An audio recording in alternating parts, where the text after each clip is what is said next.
This year's Golden Globes were not without controversy, from Meryl Streep's takedown of US President-elect Donald Trump to a post-Globes apology from Tom Hiddleston.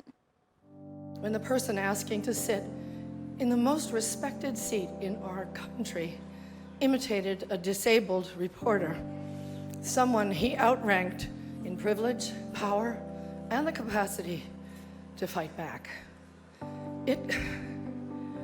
It kind of broke my heart. Twitter was predominantly on Meryl Streep's side when, without mentioning him by name, she criticised Donald Trump during her Golden Globes acceptance speech. Actor and singer Bette Midler tweeted, "Thank God for Meryl Streep, who spoke truth to power." Sharon Stone said Streep had never been more graceful, and her voice had never been so strong. While comedian Ellen DeGeneres tweeted simply, "There has never been anyone like Meryl Streep. I love her." And how did the president-elect react? Also on Twitter, of course. He called Streep one of the most overrated actresses in Hollywood and a Hillary flunky. But that wasn't the only thing making waves on social media. Actor Tom Hiddleston also found himself facing a bit of a Twitter storm. Film critic Freddie Campion mocked his speech about Sudan, suggesting it was a plug for his TV series The Night Manager. Tom Hiddleston, The Night Manager. Hiddleston took to another social media platform, Facebook, to apologise, blaming nerves. And while some appreciated Jimmy Fallon's ability to get much of Hollywood to perform in the opening sketch, others found him much less funny. 2017's award season has only just begun, but with the BAFTAs and the Oscars both just around the corner, there's sure to be more surprises and plenty of tweeting on the way. The British Academy Film Award nominations are out. The BAFTA ceremony will be held in London next month. But first, let's find out who's made the shortlist.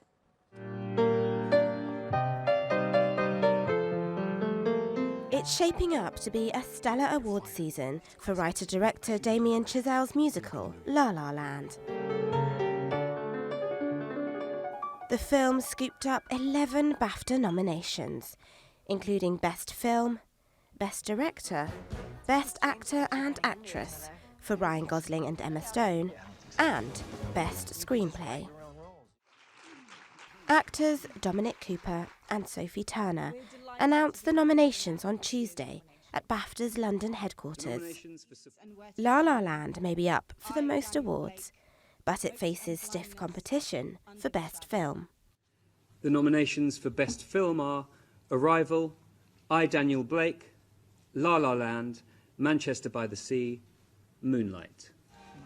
Kenneth Lonergan received a dual director and screenplay nod for Manchester by the Sea, as did fashion designer and filmmaker Tom Ford for Nocturnal Animals. He sent me this book that he's written. It's violent and it's sad, and he dedicated it to me. When you love someone... Ford's thriller received 9 nominations, including Best Actor for Jake Gyllenhaal. French-Canadian director Denis Villeneuve's sci-fi Arrival also hung in strong with 9 nominations, including Best Actress, Director and Screenplay. What happens now? You're right. Can you raise either arm? And Ken Loach's gritty I, Daniel Blake was the only film to be shortlisted for both Best Film and Outstanding British Film. I'm told by my doctor that I'm not supposed to go back to work yet. I was a carpenter. All the BAFTA winners will be revealed on February the 12th at London's Royal Albert Hall. Like that. I'm just going round in circles. It's winter, and that can only mean one thing. Award season is in full swing.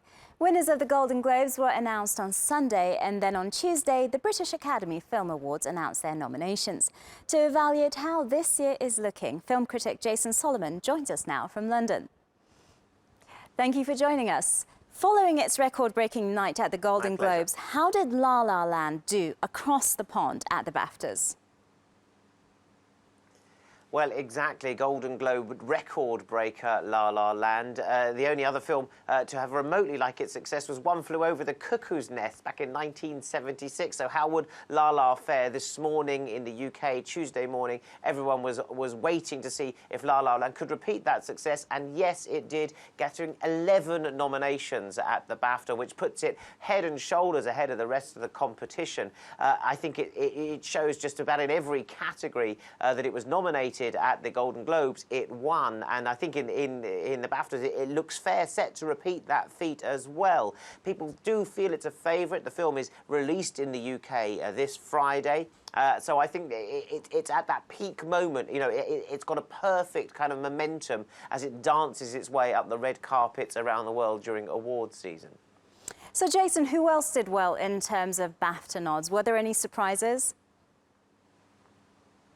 I wouldn't say there were any shock surprises. There were no sort of new entries into the awards race that haven't been there before. But I think Amy Adams' film Arrival, which had 9 nominations, including lots of special effects categories, that was a bit of a surprise that it got so many nominations and proved such a hit with the audience. And you can see why, because it's a film by the French Québécois filmmaker Denis Villeneuve, but it's a film that is about the world and global and language and visitors from another planet. And I think that's a film that's chimed very heavily with BAFTA voters, perhaps in the UK, more than perhaps with US viewers. But with it being BAFTA as well, there were plenty of opportunities for films like Manchester by the Sea, starring Casey Affleck as a janitor from Boston who's been frozen because of a tragedy in his past, and also the much-fancied film Moonlight, which stars, among other people, Mahershala Ali and Britain's own Naomi Harris, whom we know as Miss Moneypenny from the Bond films,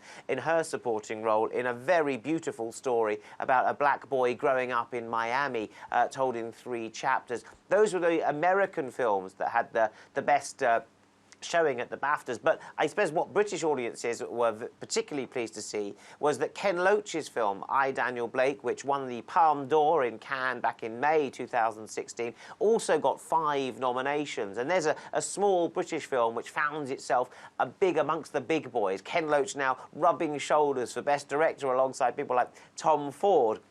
And, of course, Damien Chazelle for La La Land. A big mix. Ken Loach, of course, a veteran of the British scene. 50 years he's been working in film. So it feels very right that right now he's made the film that feels the most urgent, the most politically motivated film. It won its reward in Cannes with the Palme d'Or. Can it repeat such a success at the BAFTAs? I'm not sure. It's up against that great escapist fantasy La La Land, and it's very interesting to see Ken Loach's very real document about the state of things today against this kind of, I suppose, escapist fantasy film, La La Land. In fact, when they invented musicals back in Hollywood in the 30s, it was to get out of the Great Depression. And that's actually the sort of thing that Ken Loach's film is chronicling. So the antidote to Ken Loach's film is perhaps La La Land, and it's great to see them both nominated for Best Picture at the BAFTAs. All right, rewarding year for Ken Loach, definitely. Jason, that's the film nominations covered. Moving on to the acting categories. At first glance, the sports seem filled by the Oscar favourites. How common is that for the BAFTAs? It's pretty common, in fact. I wish it were less so. I wish the BAFTA committee could come up with some more left-field nominations, you know. I think in the supporting categories, it's perhaps more interesting than the lead categories, where I think you'll see Casey Affleck for that film I mentioned, Manchester by the Sea, head and shoulders above the rest of the competition. The only person who could probably catch him is Ryan Gosling, who won at the Golden Globes, which is where they have different categories of actors for dramas and musicals. Now, when that all comes together in places such as the BAFTAs and indeed the Oscars at the end of February, we're looking at, you know, can one trounce the other? And I think that awards voters tend to go for the drama rather than the more musical. And the thing with Ryan Gosling in La La Land is that he just looks so effortless, so easy, so graceful when he's doing it. He barely looks like he's acting at all, whereas Casey Affleck in Manchester by the Sea, my word, you can really feel him acting. There's a lot of acting in that movie. So I think it's between those two for my front runner, but they've also been nominated alongside people like Viggo Mortensen for a film Captain Fantastic, Jake Gyllenhaal for the film Nocturnal Animals, So you've got a sort of good mix of people. I'm not sure it's the most thrilling category, the Best Actor category. Much more exciting is the Best Actress category, where Amy Adams, who's been nominated 6 times at the BAFTAs, never won, is alongside Meryl Streep, whom Donald Trump called earlier this week the most overrated actress in Hollywood. Well, she's overrated 15 times by the BAFTA Academy now and been nominated. She's won twice. She's nominated for Florence Foster Jenkins, her great turn as the world's worst opera singer. A very, very funny turn. And we're seeing her alongside, and there's some real sort of good nominees in those actress categories. But I do think that we're looking at something like one of those big fancy turns from some actresses that we know and love in the supporting categories, like Nicole Kidman, who's been nominated for her role in Lion, and Viola Davis, who won at the Golden Globes for her role opposite Denzel Washington in the American film Fences. Mm-hmm. Well, Jason, before we go, tell us quickly about the Rising Star Prize, because that's the only prize that's actually nominated by the public, isn't it? This is right. It's one of the things that BAFTA does that no other awards body does it, certainly not in the major awards. It has this Rising Star category, which the public can sort of vote in their favourite. Now, sometimes you get a Kirsten Stewart or, you know, someone from a Star Wars film or a Lord of the Rings film where they're definitely kind of the fans vote for it. But this year it's sort of a bit more unknown actors or who are really on the rise and who are about to break through. We've got Tom Holland, who is the young British star who has already been cast as Spider-Man in the great Hollywood franchise. His film's not even out yet, but that's clearly a young man with the world at his feet. If he seizes that day and becomes the legendary Spider-Man, well, then who knows how long that franchise could last for him. So he's nominated alongside an actress called Ruth Negga, who's in a film called Loving, who's an Irish-Ethiopian actress, very capable, very still and quiet, her commanding performance in that film, Loving. And you've also got her